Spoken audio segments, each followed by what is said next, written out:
Go check out this GSC OU playlist made on Spotify by Refreshing Lemonade. I don't know. I thought it was kind of funny. Um, I haven't listened to it. Let me know what you folks think. So, anyways, not to just plug my own videos or something like that, although that would fit the purpose of this channel after all. But the reason I'm recording a video or some footage of a game like this is because I just want to contextualize a little bit. I've been talking to some of the people watching the channel, and thanks for doing that. Someone commented on a poll recently I made about Sleep Talk Zapdos, and they said, well, does Sleep Talk Zapdos even exist? And I thought I would answer that question because I feel like it's a legitimate question coming from anyone that might have a little bit less experience, isn't as well versed in GSC. Maybe they only get their experience of GSC through watching this channel here, so through YouTube alone. They rarely ever play or watch a game outside of that. That's not out of the realm of possibility. But in case you hadn't noticed, at one point in this recording already, I actually clicked Toxic. I could have sworn in this game years ago against Kenix, I had actually landed the Toxic and that it played a big role, but I guess I set myself up later to do it again somewhere. I don't know. So what exactly happens when you're using a Zapdos that doesn't have Sleep Talk? The first thing that you will notice is that your team is ultimately just a lot more exposed to mixed attackers. Zapdos is one of the best, if not the best, sponge. It fulfills that role in being an offensive presence like a tank, and it just needs to do that one thing, right? It just needs to threaten things out with its unrivaled power. Lax can do this, but that might not always be beneficial for the team. And most often you use Sleep Talk on Zapdos for that reason, because you're able to have a very successful team without it, and that's why so few. It's just so common. It's rare, not unheard of, not exceedingly rare, but it's rarer to have a Whirlwind Zapdos than it is to have a different kind of phaser. So when you don't have Sleep Talk, usually the other move is going to be Roar. That also means that you usually don't have Rest. Okay? So in this game, I won this little game against Kenix, but then I lost after the match. Go figure. But I wanted to showcase other other replays, other movesets, and it's actually extremely common. Zapdos can use Whirlwind, but it can also use Roar. There is virtually no difference because I'm pretty sure it naturally can learn Whirlwind, and Roar is a TM. So in GSC, it's not a problem at all. So what are some instances, right? There's Reflect. There's T-Bolt, of course, Thunder, Whirlwind. Plenty of different cases.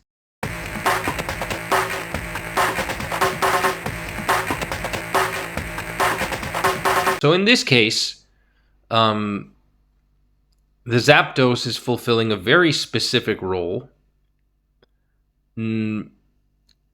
It's not going to do a great job in this particular team. I would probably suggest to run Sleep Talk on this team, but at least it makes sense, T-Wave, to paralyze a bunch of different targets, enabling Marowak to then cleave through the opposing team. T-Wave. So in this case, it has Whirlwind. Most often, Zapdos with Whirlwind will run Hidden Power Water, but not necessarily. And like I said, Whirlwind Zapdos is synonymous with not Sleep Talk. It's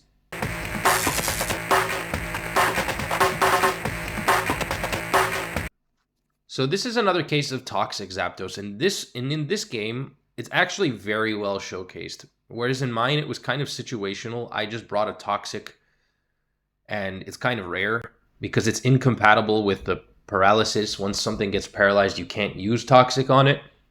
And usually the same things that Zapdos is trying to get paralyzed are also the things that it might want to get toxic. So in this case, Vileman has a team with Exeggutor, Zapdos, Cloyster, etc., and a Vaporeon in the back. And the Vaporeon is the late game sweeper. So already from off the bat, I'm going to tell you that toxic here makes a lot of sense because there are plenty of cases where Snorlax just comes in on Zapdos, and putting it on a timer like that is just wonderful. What's more, Eggy might come in on Zapdos, so toxic works there too. And Vaporeon likes to see that gone. If you can even just put Snorlax on a timer, right? That's going to give you plenty of opportunities for Acid Armor Vaporeon to set up. And so it plays a fundamentally straightforward game here. So there's this turn with the paralysis. Yeah, Miracle Berry. Vileman does Vileman things. He booms on the Eggy because his game plan is to sweep with Vaporeon. There's the Zap. Toxic. Immediate. Turn 2 Toxic. As Zapdos gets paralyzed, he brings in Cloyster, and then Gengar comes in, whatever. Things happen. Gengar explodes. I'm going to skip ahead a little bit. Now, you see, even if this Snorlax were somehow to survive, and it looks like it might next turn, it's going to be forced to use Rest. Okay? I mean, Crystal could also go down the aggressive route and attack here. That's what they decide to do. They stay in. Attempts a rest, gets KO'd. Okay. Hera's kind of scary. Hera's very fast. A crit could be deadly. Is Vileman just going to take the hit here? Well, maybe, maybe not. He does go for the Acid Armor because he gets a leg up against Cloyster. But he's not going to stay in necessarily because he knows that Cloyster kind of wins anyways, wins out. The Vaporeon may or may not be rest. It can, he can kind of play some... Crystal can play some mind games there. But it's pretty easy to see why Vaporeon, at least on paper, could benefit, right? If for any reason the Snorlax that on Crystal's side had died, that Toxic would actually have been pretty key. As you can see, Crystal's team is very much exposed, right, to Zapdos. Which enables the Vaporeon further. So, Toxic does have its place. And that's all it did this game. Just one Toxic absorbed, and then it died. Lets Vaporeon in. Vaporeon takes a truckload without Acid Armor. That's why it's sometimes beneficial. Acid Armor usually means that Vaporeon has to be a late game. It can't come in on Jinx, things like that. So yeah, that's pretty clear, I would say. Bada bing, bada boom. Nice game. Yeah, not bad. Coco has, on the right side, a Protect Zapdos, and you can tell by the pink screen as opposed to a transparent screen, completely see-through, which indicates reflect, or a yellow one like light screen. because Zapdos can also use those. And Protect here, this game is done. Actually, Coco is cooked, but it's still nice to see anyways, because in instances where you decide to go a more aggressive route, when you don't have Sleep Talk and Rest, your Zapdos doesn't necessarily want to come in on a Fortress or stay in due to the risk of a toxic turn. This Protect gives Zapdos a little bit more longevity against stall, and it gives you a little bit more precog in fighting other offense teams, because you're duking it out. You have a very powerful attacker. They don't know if you're Rest or Sleep Talk, and suddenly they decide to, stay in and try to challenge your Zapdos, either with an explosion or even just attacking. And that Protect allows you to blank the explosion completely. It works often in baiting Steelix and Exeggutor. And it's just nice in general to have, because it has a very high success rate on the second time. In Gen 2, Protect has a 50% chance of failing and not a 70% chance of failing on the second try. It's also just nice in general to have, because if the opponent switches around but you don't know, this is just a catch-all move. So it's pretty nice. And where are you going to see Whirlwind Zap? On what teams will you see it? Well, you will see it alongside some Sleep Absorber. Some really solid special wall / Sleep Absorber.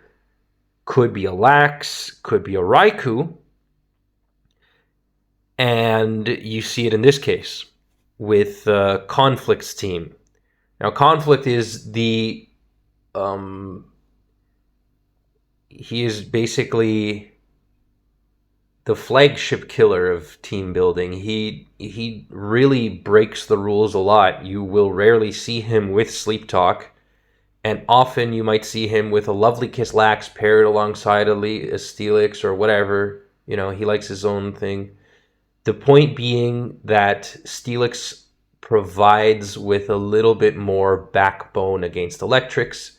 It takes 0 damage from electric moves, unlike a T-Tar. And Golem is a little bit more binding to certain types of builds because of the exposure to Toxic. It's just not as defensive, so you have a Lovely Kiss Lax or things like that. In this case, though, he doesn't have Lovely Kiss Lax. He has Sleep Talk. And so it's paired alongside this Whirlwind Zap. And the Whirlwind Zap kind of enables, in this case, it fulfills this role of just an aggressive playing Mon. It can do aggressive moves.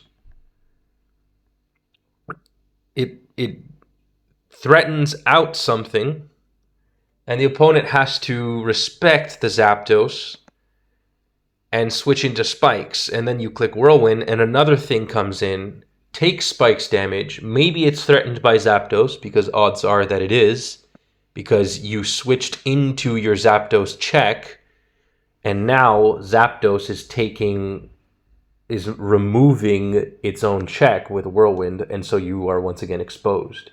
Right? And so you can make a lot of chains happen. Right? I don't even have to break this down too much, but it's pretty interesting.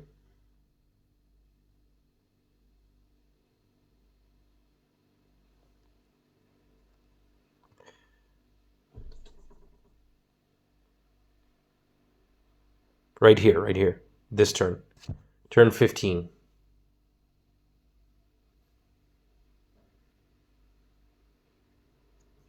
He goes to Licks, but Whirlwind. And the Lax is gone, so it can Whirlwind a lot. Now, why don't they do this? Why doesn't Conflict do this forever? Because he's afraid of a boom. because Whirlwind is a very skill-intensive move. It has negative priority, so you're going to be exposing yourself. And other players can call you out on that, and that's why you won't often see elite players like Conflict get very greedy with their Whirlwinds. They like to use a couple because they know they have the skill to make up for that. Maybe all they need to align the stars is just that one spike shuffle. So he doesn't go for a second attack. He doesn't go for a second Whirlwind. He just goes for an attack, ensuring that if Donut stays in with Cloy, it's dead. Of course, that doesn't happen, but it could have. So he covered that option. And, you know, there's lots of different things. I'm just going to showcase one more turn. Even though Lix blanks the T-Bolt, that doesn't mean it's not threatened by Hidden Power Water. And as you see here, Donut did use Explosion. So that might also tell us one more thing about this specific set, and that this Zapdos probably doesn't have Reflect or Protect. Because if I have Reflect, I'm clicking that every day of the week. Maybe not at... Yeah, from full, I'm surviving that explosion. And that kind of is the only damaging move with which regular standard Steelix can actually hurt Zapdos.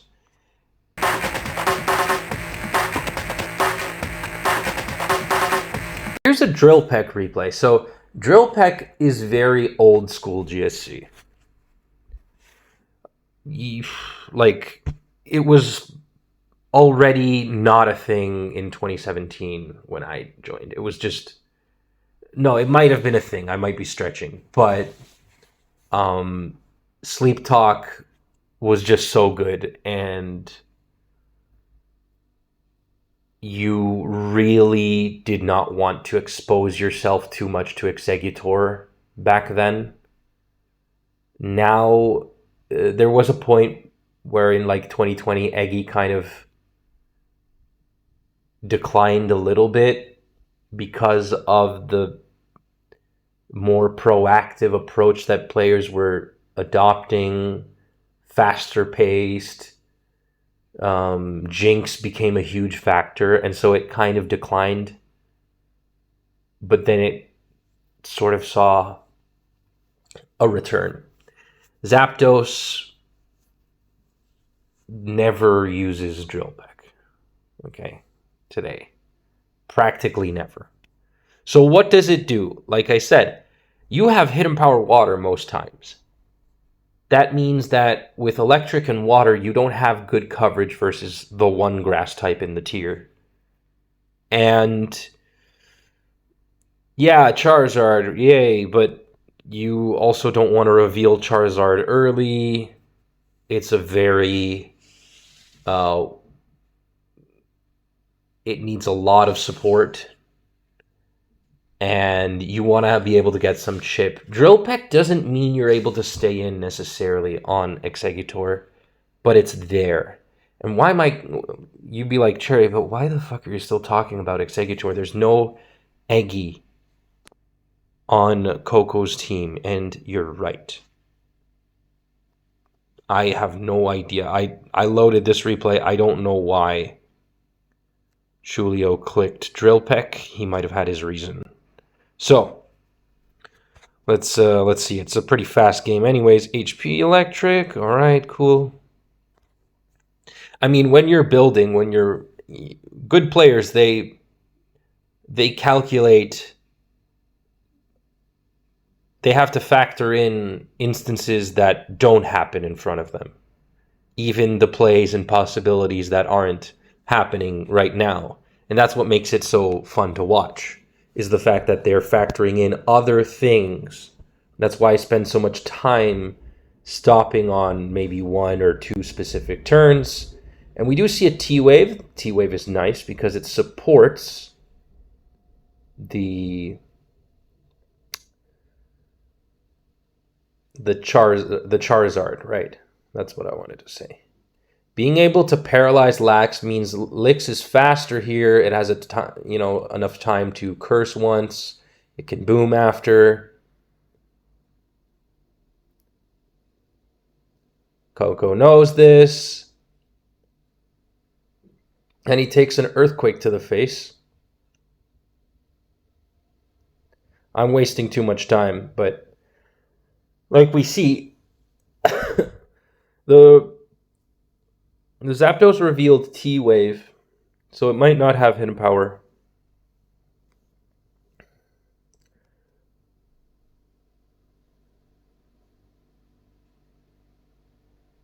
Okay, it has hidden power, so this Zapdos does not have Roar.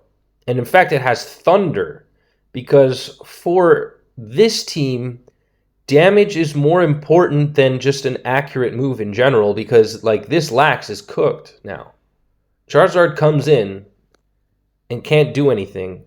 And even after one Thunder, a Belly Drum followed by an Earthquake is guaranteed to kill the Lax.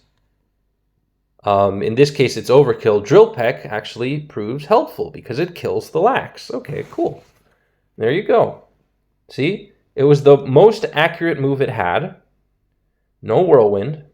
And he followed through here. So I guess it does do some decent damage with that base 90 attack that Zapdos has. Not as strong as Thunder, but it's still a stab move with significant base power.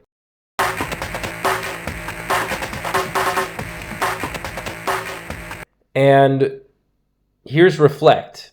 I should probably pull up the last game we saw with Vanny because that was beak use, if I do say so myself. I should have pulled up a light screen game, but I couldn't find it. So Zapdos with Reflect here. It doesn't really play out that much because Jonathan Madden takes a lot of punishment, so I'm not going to go through every play this time, but we see Onegi is gone, and the team is already going to be pretty much pressured on the side of Electrics, meaning whatever ground type Madden has, it's going to be preoccupied with that. Having that Reflect to allow the team to breathe a little bit more could be crucial in certain games where you really need to hit back, otherwise you lose. And hitting back can be too costly otherwise. So Reflect is nice because of that reason. So I'm not sure. Yes, if we go back one turn here, this is where the Zapdos clicks Reflect. Zapdos with Reflect and Whirlwind is able to phase out Curse Lax, so it could, in theory, enable you to go even more offensive with your Tar in the back. Rather than using Roar, you can give it one extra move to do a little more damage, right? To do a little bit more predictions. The Reflect there helps Zapdos also challenge Lax. You see, Zapdos is S tier. It's like Lax, it's S tier. And it can go toe-to-toe with it if certain conditions are met. Lax usually beats it, but to treat your Lax as the Zapdos check can be risky. With Reflect there, it really slows down Snorlax. Because, curse or not, you're taking a lot of punishment now. Because the Mon at that unboosted deals the most damage is suddenly now Zapdos. So, that doesn't mean that Zapdos beats the Lax outright, but like I said, it's the one dealing more damage now. So you do have the upper hand. Yes, you can't recover that health back because you don't have rest, but that is a huge shift in momentum if you don't calculate things right. It gives you some breathing room, especially in instances where your team might fold to Sleep Talk Earthquake lax.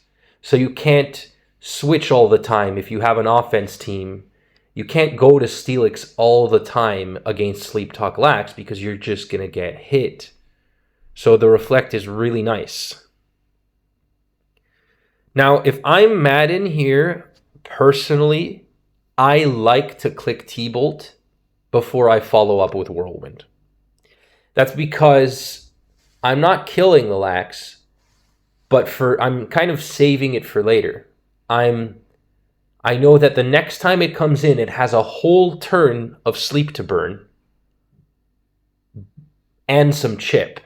So if it comes in, it's coming in not at full, but at 70 and one turn of sleep to burn, which is a lot better for Zapdos than, say, coming in at full and 2 turns.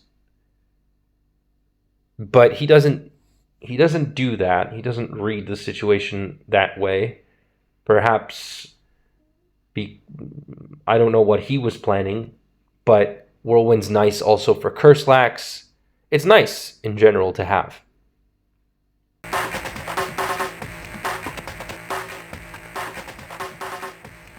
Now in this game, on the right, ZF, ever the creative player, has a light screen Zapdos.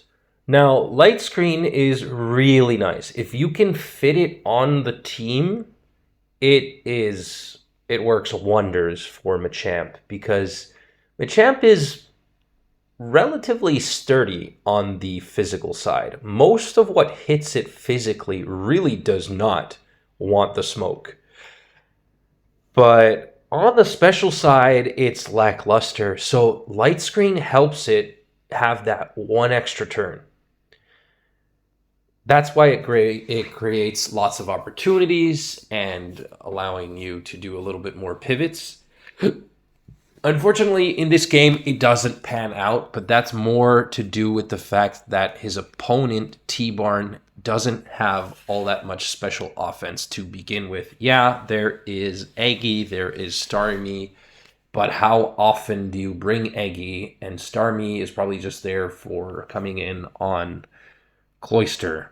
So, yeah, and Machamp, sure, but the point is that Machamp is actually pretty good against this team of T-Barns, type-wise at least, but there's like 4 Mons that are extremely threatened by it, so Light Screen does have its place. The only sad part is that it comes at the cost of Rest and Sleep Talk. So this team of ZFs really gets punished by paralysis. And as you can see, there's Stun Spore, there's T-Wave, there's Body Slam Lax, and there's probably Body Slam Miltank too. So it becomes impossible for ZF to catch up. I'm just going to show you what Light Screen does.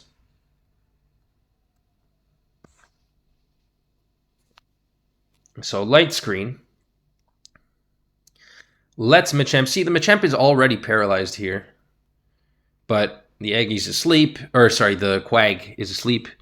Machamp, unfortunately, full paras. Maybe ZF actually clicked a move there to hit T-Barn, but so the Zapdos only takes 18%. Mind you, Eggy usually, if it crits, it's able to like actually threaten Zapdos. It's a powerhouse. So turning a 3-hit KO potentially to like a 5-hit is really good even for the Zapdos itself.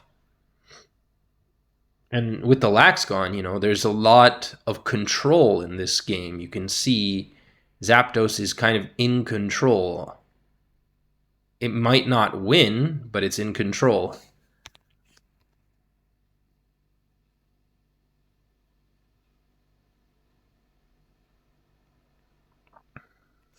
I don't think we see Light Screen be used again in this game.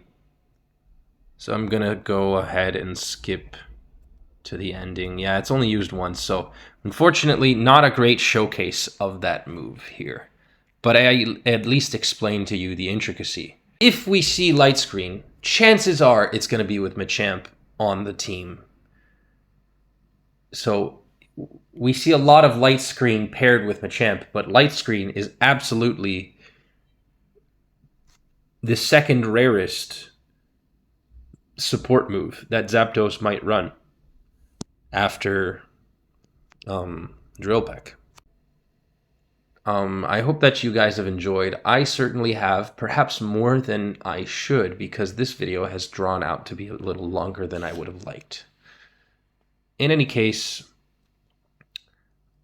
I hope down the line that I might be able to do a few more videos where I talk more about the experience of what it means to play GSC rather than just covering a game or two.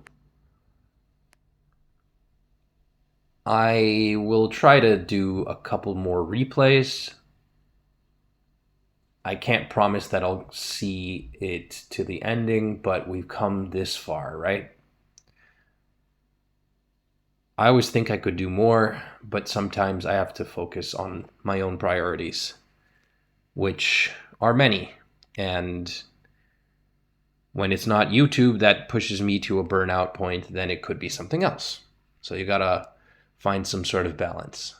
Remember, stay tuned, and hope you guys enjoyed this showcase. Let me know if you want to see more by leaving a like.